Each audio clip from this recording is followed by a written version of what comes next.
సరే, కొన్ని ఏదైతే సాంకేతిక కారణాల వల్ల రుణమాఫీ జరగలేదో వాళ్ళకి 100% మేము రుణమాఫీ 2 లక్షల రూపాయల వరకు చేస్తాము అని చెప్పి మరోమారు మేము హామీ ఇస్తున్నాం. ఎందుకు ఆగినాయి? కొన్ని 1,20,000 అకౌంట్లకి ఆధార్ నెంబర్లు, ఆధార్లో 12 డిజిట్స్ ఉండాలి.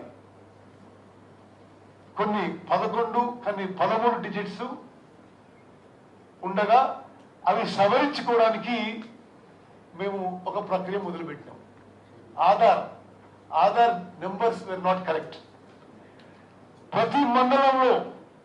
ప్రతి మండలంలో మండల వ్యవసాయ అధికారికి ఆదేశాలు ఇచ్చి ఏ రైతుకైతే రుణమాఫీకి అర్హత ఉండి రాలేదో మీరు వివరాలు తీసుకొని సవరణ చేసి పోర్టల్లో అప్లోడ్ చేస్తే వెంటనే ఆ రైతుకి రుణమాఫీ చేస్తామని చెప్పి కూడా ఆదేశాలు ఇవ్వడం జరిగింది. అదేవిధంగా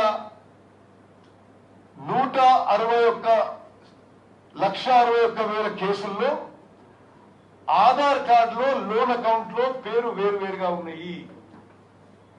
దానికి రైతుల నుంచి కొంత క్లారిఫికేషన్ ఈ మండల అగ్రికల్చర్ ఆఫీసర్ చేయమని చెప్పడం జరిగింది. వీళ్ళకు కూడా ఆ క్లారిఫికేషన్ తీసుకుని రుణమాఫీ చేస్తాము. అదేవిధంగా 1,00,000 అకౌంట్లలో బ్యాంకు వాళ్ళు ఇచ్చిన వివరాల్లో కొన్ని ఎర్రర్స్ ఉన్నాయి. బ్యాంకు వాళ్ళకి పంపించి మీరు ఇది కరెక్ట్ చేసుకోండి, మళ్ళీ పంపించండి మాకు, ఇది కూడా మేము కరెక్ట్ చేస్తామని చెప్పడం జరిగింది. 4,83,000 మందికి రేషన్ కార్డ్ లేని వాళ్ళకి మండల అగ్రికల్చర్ ఆఫీసర్ వాళ్ళ ఇండ్లకు విజిట్ చేసి నిర్ధారించుకొని వాళ్ళకు కూడా వెంటనే రైతు రుణమాఫీ చేయబోతున్నాము. అదేవిధంగా 8 లక్షల అకౌంట్లకి 2 లక్షల కంటే ఎక్కువ రుణం తీసుకున్న వాళ్ళకి, ఉదాహరణకి మీరు 2,10,000 తీసుకున్నారు అనుకోండి, మీరు 10,000 బ్యాంక్ కట్టేసిన వెంటనే మేము 2 లక్షల రూపాయలు ఆ రుణం ప్రభుత్వం పేరు చేసి క్లియర్ చేస్తాము.